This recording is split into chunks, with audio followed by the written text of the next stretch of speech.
अस्सलाम वालेकुम।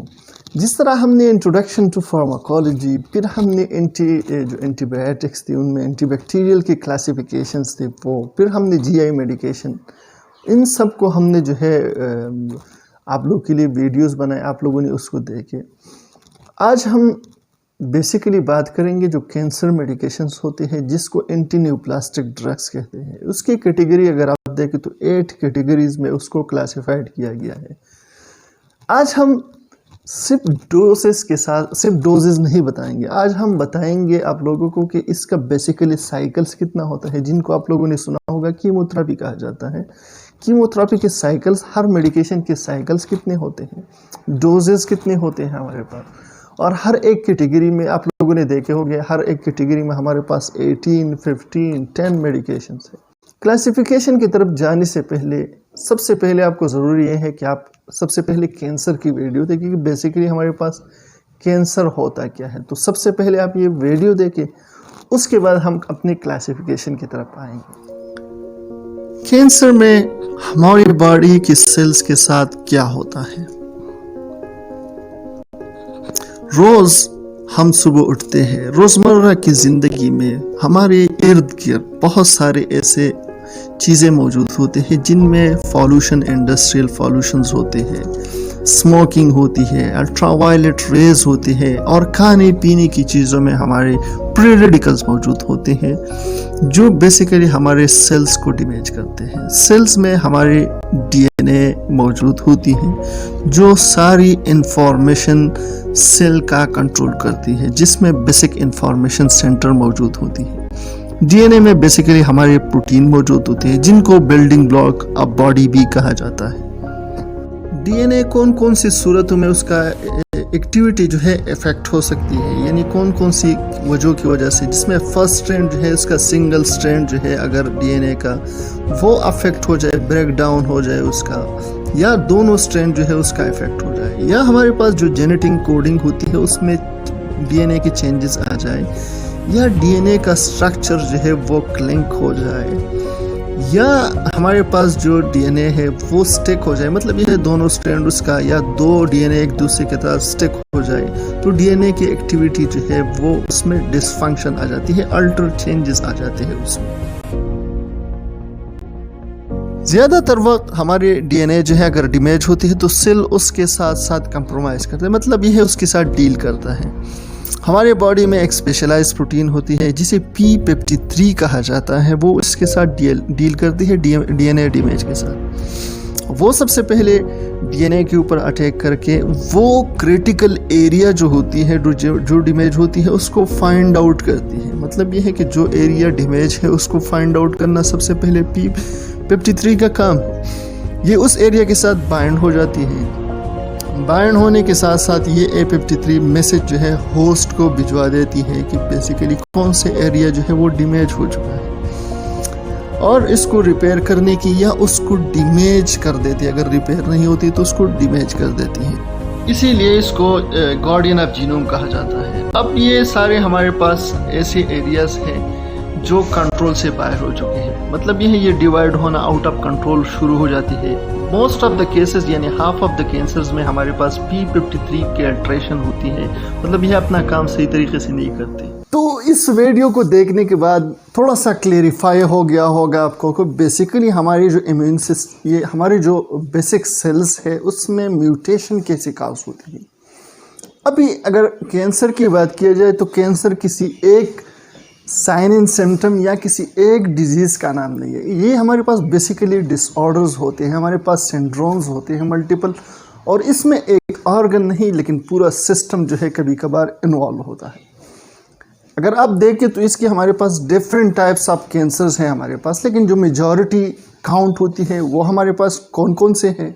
अगर टाइप्स की बात की जाए तो सबसे पहले हमारे पास है ल्यूकीमियाज, ब्लड कैंसर जो हमारे पास है। दूसरी हमारे पास है लाइपोमास, जो हमारे पास लिम्फेटिक सिस्टम की कैंसर्स है। तीसरा हमारे पास है सार्कोमास, यानी जो हमारे सॉफ्ट टिश्यूज़ के कैंसर्स है। और लास्ट में हमारे पास है कार्सिनोमास, जो एपिथेलियल टिश्यूज़ के हमारे पास कैंसर्स होते हैं। उसे जो है कार्सिनोमास कहा जाता है। तो ये हमारे पास जो मेजर 5 टाइप्स है, 4 टाइप्स है कैंसर की, वो ये रही। जिस तरह हमने टाइप्स को देखे, अब हम बेसिकली क्लासिफिकेशन के ऊपर आते हैं कि हमारे पास जो मेजर क्लासिफिकेशन है वो कौन कौन से है। अगर हम क्लासिफिकेशन की बात करें तो इसको हम 8 मेजर क्लासिफिकेशन में इसको डिवाइड करते हैं, जिसमें सबसे पहला ग्रुप हमारे पास अल्कलाइन एजेंट्स है, फर्स्ट ग्रुप है हमारे पास। सेकंड हमारे पास एंटी मेटाबोलाइट्स है, सेकंड ग्रुप। थर्ड नंबर पे हमारे पास एंटी न्यूप्लास्टिक एंटीबायोटिक्स आते हैं। फोर्थ नंबर पे हमारे पास माइटोटिक इनहिबिटर्स आते हैं। फिफ्थ नंबर पे हमारे पास आते हैं hormones and hormones modulator. Six number पे हमारे पास आते हैं cancer cell specific agents. 7 number पे हमारे पास है मिसलेनियस एंटी न्यूप्लास्टिक ड्रग्स। और 8 और लास्ट पे हमारे पास एंटी न्यूप्लास्टिक एडजेसेंट थेरेपी आती है। इन 8 मेजर ग्रुप्स में इसको एंटी न्यूप्लास्टिक ड्रग्स को क्लासिफाइड किया जाता है। तो सबसे पहले हम स्टार्ट लेते हैं अपने फर्स्ट ग्रुप से, अल्कलाइन एजेंट से। तो अल्कलाइन एजेंट की अगर हम मैकेनिज़्म ऑफ एक्शन देखें कि बेसिकली काम क्या करता है, तो हमने पहले वीडियो में जिस तरह एक्सप्लेन किया कि बेसिकली हमारे पास सेल के अंदर जो डीएनए है उसी के ऊपर असल में सारा इशू वही से स्टार्ट होता है। तो बेसिकली इनका काम जो है, हमारे पास जो अल्कलाइन जितनी भी हमारे पास एंटी न्यूप्लास्टिक ड्रग्स है उसकी टारगेटेड एरिया जो है बेसिकली ये हमारे पास डीएनए होता है। तो डीएनए के साथ इंटरफेयर करके हमारे पास जो सेल डिवीज़न होता है उस प्रोसेस को इंटरप्ट करता है, ताकि फर्दर हमारे पास जो मेटाबॉलिज्म सेल डिवीज़न है वो रुक जाए। अगर जब तक सेल डिवीज़न रुकेगा नहीं, मल्टीप्लिकेशन ऑफ सेल्स जो है वो जारी रहेगा। तो इसी वजह से ये क्या करता है मेडिकेशन, ये बेसिकली हमारे पास उस सेल डिवीज़न की प्रोसेस को इंटरफेयर करता है, डीएनए के ऊपर इफ़ेक्ट करके। अगर हम सिर्फ मखसूस इस मेडिकेशन की बात करें तो हमारे पास जो यानी अगर दूसरा हम देखें हमारे पास फार्माकोकाइनेटिक्स, तो फार्माकोकाइनेटिक्स इस ग्रुप का हमारे पास है, काइनेटिक्स इस ग्रुप का है कि ये बेसिकली हमारे पास इसकी जो एब्जॉर्प्शन है वो बेसिकली टिश्यूज से होता है। एब्जॉर्प्शन टिश्यूज से होता है। इसका हमारे पास जो मेटाबॉलिज्म है इन मेडिकेशन का वो लीवर में होता है, एक्टिवेट भी वही होता है। और इसका जो एक्सक्रीशन है ये बेसिकली यूरिन के ज़रिए होता है। तो आप लोगों के पास अगर जब भी कंट्राइंडिकेशन आएगा तो आपके पास ये दोनों हमारे पास जो ऑर्गन्स है इसका कम से कम पता होना चाहिए कि इनका काम बेसिकली हमारे पास क्या है, मेटाबॉलिज्म और एक्सक्रीशन। तो इन दोनों ऑर्गन्स का सही होना पेशेंट में हमारे पास क्या है, ये एक लाजमी है कि ये दोनों जो है वो फंक्शन करे। जब फंक्शन करेगा तो तब जो है आपके पास मेडिकेशन जो है इसका इफ़ेक्ट क्या होगा, वो इफ़ेक्टिव होगा। इसके अलावा अगर हम देखें कि बेसिकली हमारे पास जो मोड ऑफ एक्शन है इन मेडिकेशन का, ये बेसिकली हमारे पास वो उन कैंसर्स में जो है क्या होता है, इफ़ेक्टिव होता है, जो हमारे पास जिनकी स्लो ग्रोथ होती है, वो कैंसर जिनकी ग्रोथ जो है स्लो होती है। जिस तरह हमारे पास लिम्फोमास हो गए, हमारे पास जो है ल्यूकीमियाज हो गए, हमारे पास ब्रेस्ट कैंसर हो गई, हमारे पास जो ओवरियन कैंसर है, या हमारे पास जो टेस्टिकुलर है, या हमारे पास जो माइलोमास है, ये सारे हमारे पास वो कैंसर्स है जिनकी ग्रोथ जो है स्लो होती है। तो इनमें हमारे पास जो अल्कलाइन एजेंट्स है ये बेसिकली ये इफेक्टिव होता है स्लो ग्रोइंग हमारे पास जो कैंसर्स है उसमें। अब मेडिकेशन की बात करें तो इसमें हमारे पास 18 मेडिकेशंस हैं। तो हम नाम तो सबका लेंगे लेकिन बेसिकली एक्सप्लेन सिर्फ हम 8 को करेंगे कि हमारे पास जो 8 है वो कौन कौन से हैं और उसका बेसिकली हमारे पास जो साइकिल ऑफ मेडिसिन है वो क्या क्या है। इस कैटेगरी में जो सबसे पहला मेडिकेशन जो है वो है हमारे पास एल-ट्रिप्टामीन।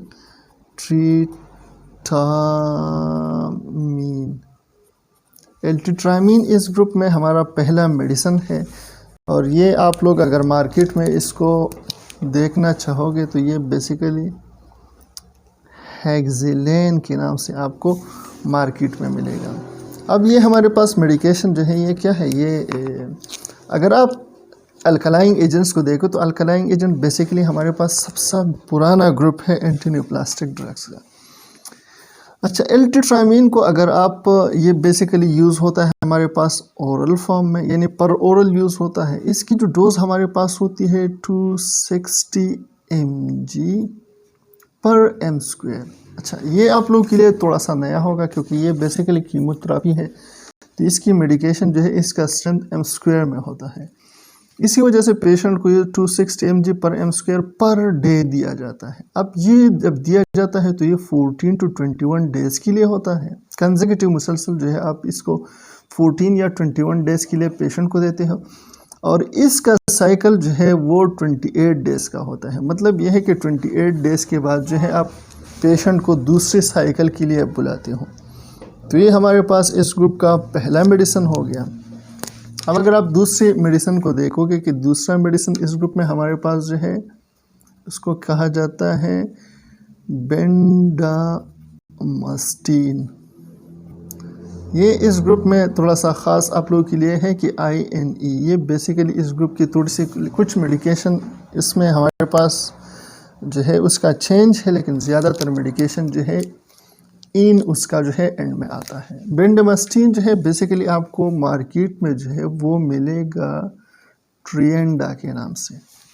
ट्रिएंडा जो है इसका हमारे पास ब्रांड नेम है, मार्केट में आपको इसी से मिलेगा।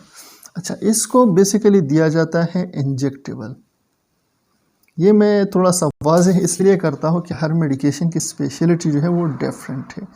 अच्छा, इसको इंजेक्टेबल IV पेशेंट को दिया जाता है, ठीक है। अच्छा, इसकी जो हमारे पास स्ट्रेंथ है वो हद होती है 100 mg पर एम स्क्वायर पेशेंट को दिया जाता है।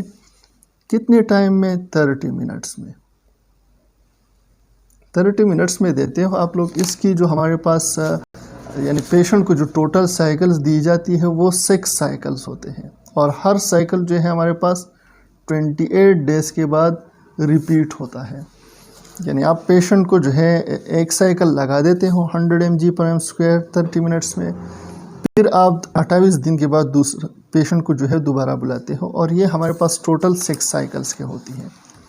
अब इस ग्रुप में हमारे पास जो थर्ड मेडिसिन है वो थोड़ा सा उसका नाम इन लोगों से चेंज है, लेकिन वो बहुत ज़्यादा फेमस है इस ग्रुप में। उसको कहा जाता है ब्यूसल्फेन। ब्यूसल्फेन जो है इस ग्रुप का थर्ड मेडिसिन है, और वो बेसिकली आपको ज़्यादा मिलेगा। इसी वजह से उसकी जो हमारे पास नेम्स है वो भी ट्रेड नेम भी काफ़ी सारे हैं। ब्यूसल्फेक्स के नाम से आपको मिलेगा मार्केट में, या आपको माइलेरा के नाम से मार्केट में मिलेगा। ट्रेड नेम इसका ये है हमारे पास।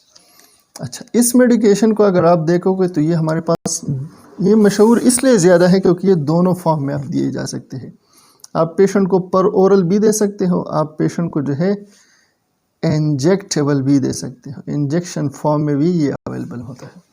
अगर पेशेंट को अपने पर ओरल देना है तो उसका हमारे पास जो डोज है वो 1.3 mg दिया जाता है पर एम स्क्वायर पर डे दिया जाता है पेशेंट को पर ओरल, ठीक है।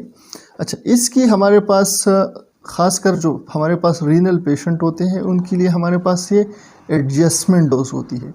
अगर पेशेंट आपके पास ठीक है तो आप पर ओरल देना चाहते हो तो फिर आप उसको देते हो 4 to 8 mg पर डे देते हो पेशेंट को पर ओरल।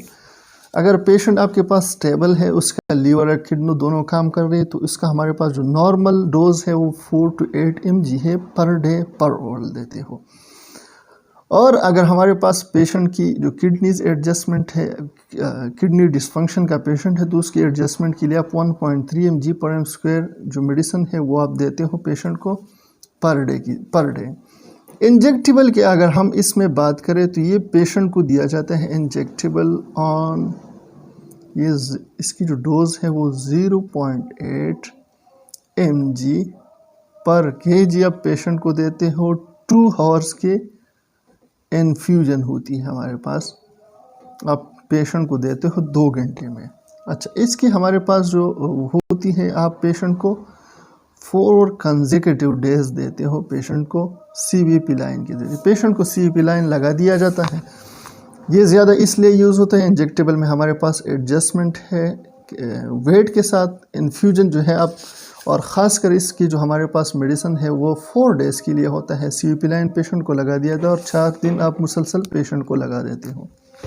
अगर इस ग्रुप के हम चौथे मेडिसिन की बात करें तो हमारे पास जो 4th नंबर पे मेडिसिन है उसको कहा जाता है कार्बोप्लाटिन। कार्बोप्लाटिन जो है ये हमारे पास IV फॉर्म में अवेलेबल होती है इस, और मार्केट में जो है ये पैराप्लाटिन के नाम से मिलता है मार्केट में। अगर हम इसकी डोजेस की बात करें, इंजेक्टेबल है हमारे पास, तो ये बेसिकली हम इसको देते हैं IV फॉर्म में 360 mg/m² IV। अच्छा, ये इसकी जो डोज़ होती है हम वंस देते हैं, मतलब यह वीक में एक ही दफ़ा दिया जाता है 4 वीक्स के लिए, यानी हफ्ते में एक साइकिल होता है और 4 वीक्स के लिए इस मेडिसिन को दिया जाता है पेशेंट को 360 mg/m²। इस कैटेगरी की जो 5वां मेडिसिन है वो हमारे पास मौजूद है, इसको कहा जाता है 5th नंबर पे हमारे पास है कार्मस्टीन। कार्मस्टीन 5th नंबर पे है इस ग्रुप का मेडिसिन, और ये बेसिकली हमारे पास जो मार्केट में है वो मिलता है गेलाडेल के नाम से। गेलाडेल जो है ये मार्केट में अवेलेबल है। इंजेक्टेबल फॉर्म में हमारे पास ये होती है IV फॉर्म में। IV फॉर्म में दिया जाता है 150 to 200 mg/m² दिया जाता है ये पेशेंट को IV फॉर्म में। अच्छा, ये बेसिकली दिया जाता है हमारे पास 6 वीक में, और सिर्फ सिंगल डोज दिया जाता है 6 वीक्स में पेशेंट को। इस ग्रुप का हमारे पास जो 6 नंबर पे मेडिसिन है वो इस ग्रुप का टॉप मेडिसिन है, सबसे ज़्यादा यूज़ होने वाला है, आप हर जगह पे इसको ये आपको मिलेगा। इसको कहा जाता है क्लोराम्बुसिल। क्लोराम्बुसिल जो है ये बेसिकली इस ग्रुप का सबसे टॉप का मेडिसिन है, और ये मार्केट में हमारे पास जो अवेलेबल है ल्यूकीरान के नाम से मार्केट में अवेलेबल है। इसकी डोजेस की अगर हम बात करें तो ये बेसिकली हमारे पास ओरल फॉर्म में अवेलेबल होती है, ओरल फॉर्म में अवेलेबल है हमारे पास, और ये दिया जाता है हमारे पास 0.1 से लेकर 0.2 mg दिया जाता है पर kg/डे हमारे पास 3 to 6 वीक्स के लिए। 3 to 6 वीक्स के लिए आप पेशेंट को देते हो, या हमारे पास अगर पेशेंट जो है आप इस डोज को इस तरह भी कर सकते हो कि पेशेंट को 0.4 mg/kg देते हो आप पेशेंट को पर ओरल सिर्फ 2 वीक्स के लिए, क्योंकि ये हमारे पास पर ओरल है, इसी वजह से इसको रेगुलर लेना जो है पेशेंट लेता है।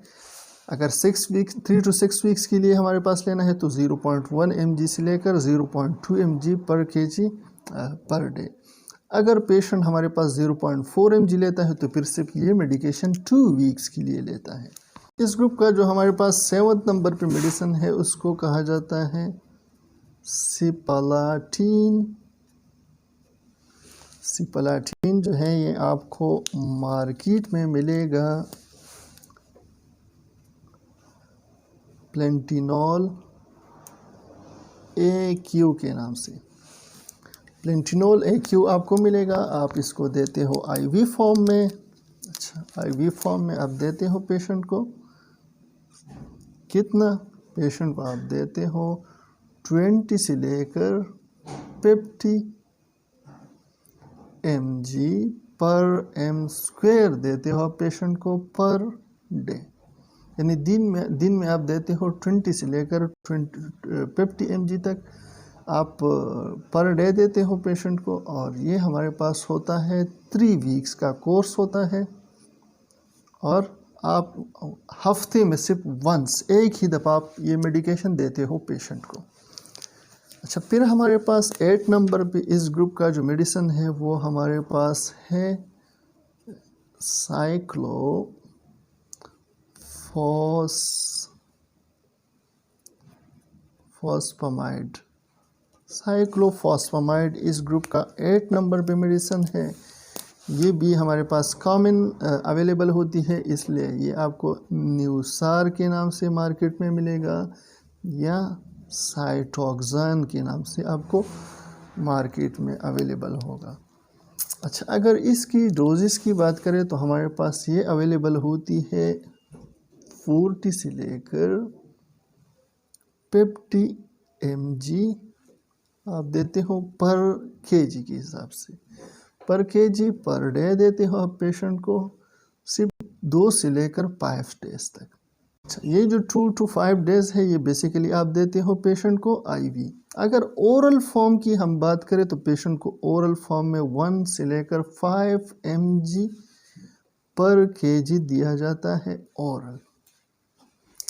अच्छा, ये हमारे पास हो गई इस ग्रुप का 8वां मेडिसिन। फिर अगर 9th नंबर की बात हम करें तो 9th नंबर पे हमारे पास इस ग्रुप का मेडिसिन अवेलेबल है, वो हमारे पास है डेकार्बाजीन। डेकार्बाजीन हमारे पास अवेलेबल मेडिसिन है इस ग्रुप का 9th नंबर पे, जो आपको DTIC डोम के नाम से मार्केट में आपको मिलेगा। ये 9 नंबर पे मेडिसिन है। ये 9 नंबर पे मेडिसिन हमारे पास बेसिकली 10 डेज़ के लिए दिया जाता है IV फॉर्म में। IV फॉर्म में आप देते हो इस पेशेंट को 2 से लेकर 4.5 mg देते हो आप पेशेंट को पर डे।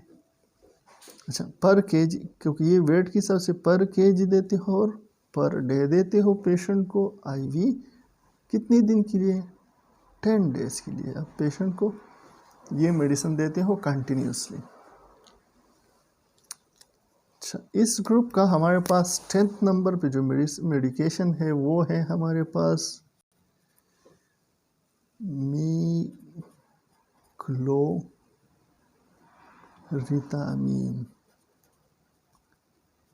मीक्लोरिथामीन जो है हमारे पास 10 नंबर पे मेडिसिन है, और ये हमारे पास मिलती है मार्केट में मस्टरजीन के नाम से आपको मार्केट में मिलती है। अगर इस मेडिसिन की बात करें तो ये बेसिकली अवेलेबल हमारे पास IV फॉर्म में होती है। आप पेशेंट को देते हो 0.5 mg से लेकर पर केजी पर डे, और ये डोज आप फिर 3 से लेकर 6 वीक्स तक आप पेशेंट को देते हो। तो ये हमारे पास इस ग्रुप के 10 मेडिकेशन हो गई। मैं टोटल इसमें हमारे पास 18 मेडिकेशन है। मैं बाकी के आपको नाम लिख के देता हूँ, जो हमारे पास जेनेरिक नेम है और जो हमारे पास ट्रेड नेम है। बाकी एक्सप्लेनेशन जो है आप इसको बुक से भी देख सकते हो। इस ग्रुप का हमारे पास जो 11th मेडिसिन है वो हमारे पास है एफॉस्फामाइड। एफॉस्फामाइड जो है आपको मार्केट में FX के नाम से आपको मार्केट में मिलता है। अच्छा, 12th नंबर की हम बात करें, 12th नंबर पे इस ग्रुप का हमारे पास जो मेडिसिन है वो है आयोमोस्टिन। आयोमोस्टिन जो है ये मार्केट में आपको C-नक्स के नाम से अवेलेबल है। इस ग्रुप का हमारे पास जो 13 नंबर पे मेडिसिन है वो हमारे पास है मेलपालान। मेलपालान जो है आपको मार्केट में अल्कीरान के नाम से आपको मार्केट में अवेलेबल होती है। इस ग्रुप में हमारे पास जो 14th नंबर पे मेडिसिन है वो है लेप्टीन। ऑक्सालेफ्टिन जो है ये मार्केट में अवेलेबल होती है हमारे पास एलॉक्जेटिन के नाम से।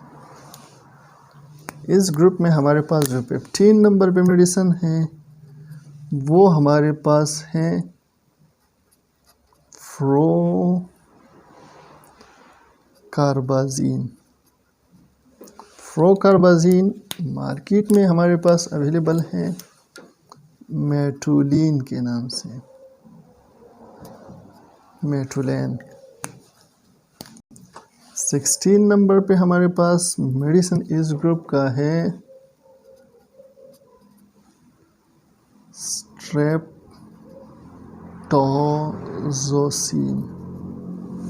स्ट्रेप्टोजोसिन जो है आपको मार्केट में मिलेगा जेनोकार के नाम से। इस ग्रुप में 17 नंबर पे आपको जो मेडिसिन है मिलेगा वो मिलेगा आपको टेमोजोलोमाइड के नाम से। टेमोजोलोमाइड के नाम से 18 नंबर पे हमारे पास है टायोटेप्टा, टायोटेफ्टा। टेमोजोलोमाइड जो है ये बेसिकली मार्केट में मिलती है टेमोडार के नाम से, और हमारे पास जो टायोटेप्टा है ये थायोफ्लेक्स के नाम से अवेलेबल होती है हमारे पास मार्केट में। अगर हम अल्कलाइन एजेंट्स की एडवर्स इफ़ेक्ट्स की बात करें कि बेसिकली ये क्या क्या इफ़ेक्ट काज करता है, तो इसका हर जो सिस्टम है उसके ऊपर इफ़ेक्ट जो है वो डिफरेंट है। अगर हेमाटोलॉजिकल को हम देखें, ये बेसिकली हमारे पास जो रेड ब्लड सेल है, वाइट ब्लड सेल है, ये सब के ऊपर इफ़ेक्ट करता है।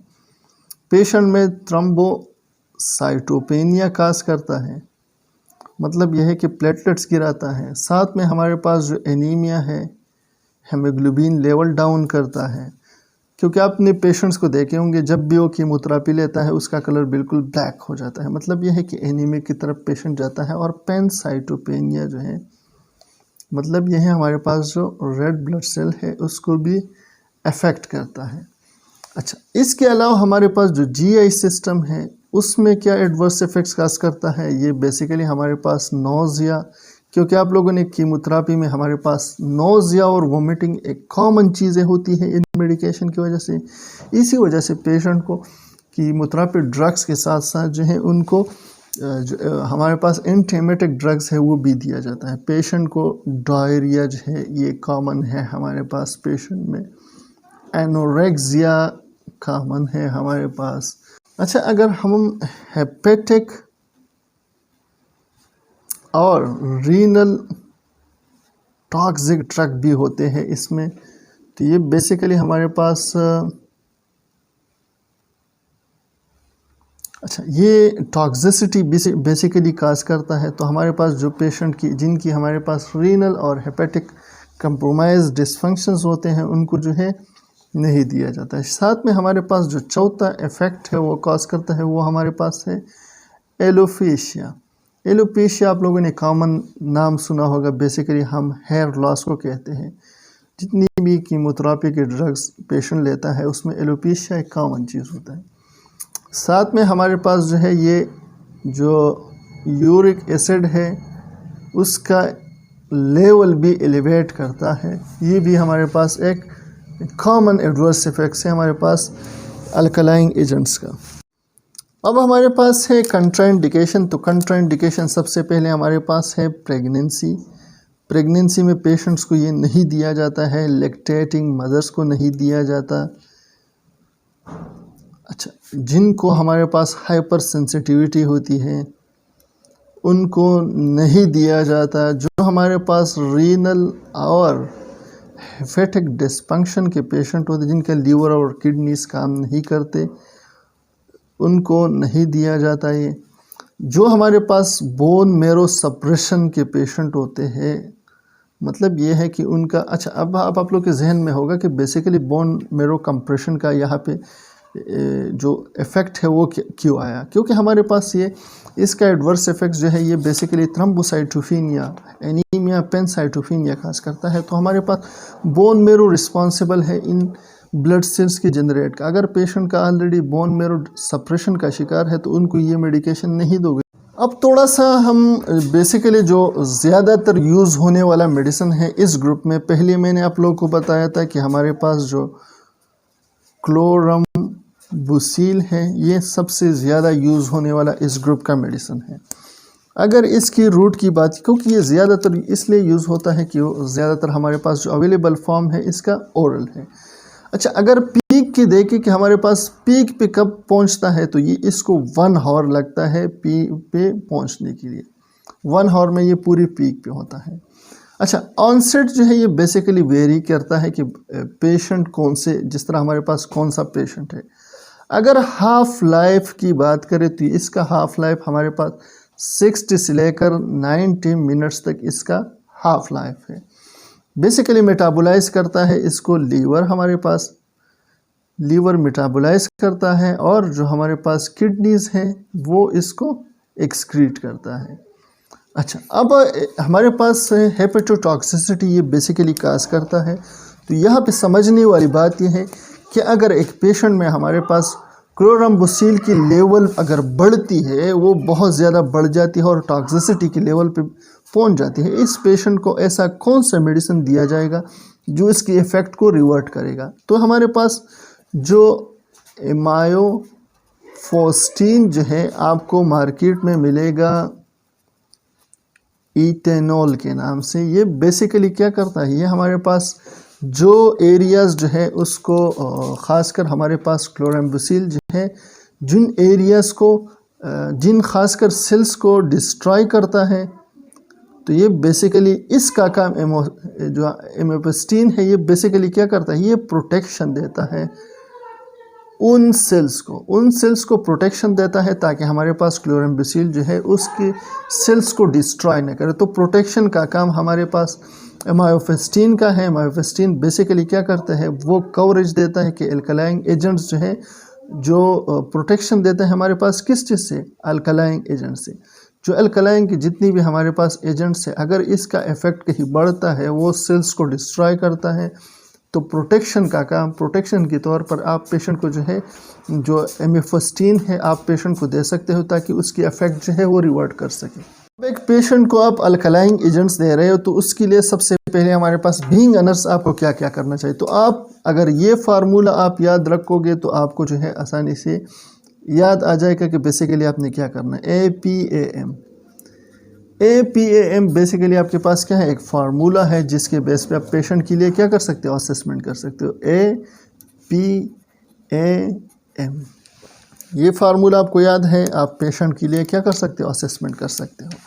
अब पेशेंट के लिए हमारे सबसे पहले ए क्या है, असेस फॉर कंट्राइंडिकेशन। जो कंट्राइंडिकेशन हमने बताए हैं पेशेंट को सबसे पहले देखो कहीं हमारे पास उसमें एक या हमारे पास कहीं कंट्राइंडिकेशन तो नहीं है। पी से हमने क्या करना है, परफॉर्म फिजिकल एग्जामिनेशन।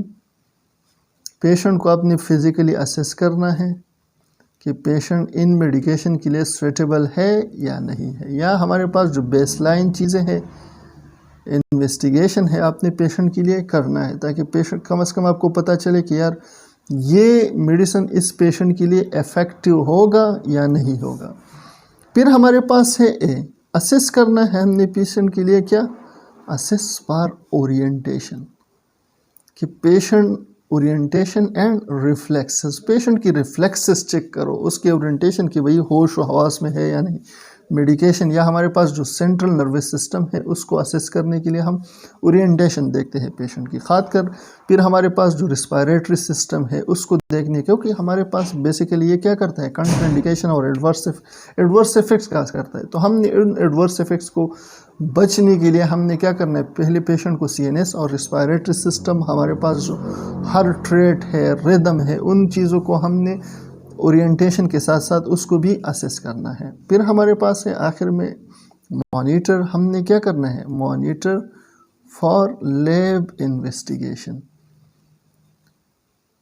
पेशेंट के लिए हमने क्या करना है, हमने पेशेंट को इन्वेस्टिगेट करना है कि कहीं पेशेंट जो उसकी जो लीवर है, उसका जो किडनी है, उसका लेब्स और उसका फंक्शन काम कर रहा है या नहीं। कहीं बाद में उसको, या अगर हमारे पास किडनी का पेशेंट है, किडनी कंप्रोमाइज़ है, तो उसके लिए हम क्या करते हैं, रीनल डोज एडजस्टमेंट करते हैं। मतलब ये है उसका जो डोज है वो कम कर देते हैं किडनी की परफॉर्मेंस के लिहाज से। तो बीइंग अ नर्स हमने इन 4 चीज़ों को देखना है पेशेंट को असेस करने के लिए। असेसमेंट में हम क्या कर सकते हैं, असेसमेंट में हम कंट्राइंडिकेशन के साथ साथ या फिज़िकल एग्जामिनेशन के साथ साथ हम वाइटल साइन भी पेशेंट के चेक कर सकते हैं।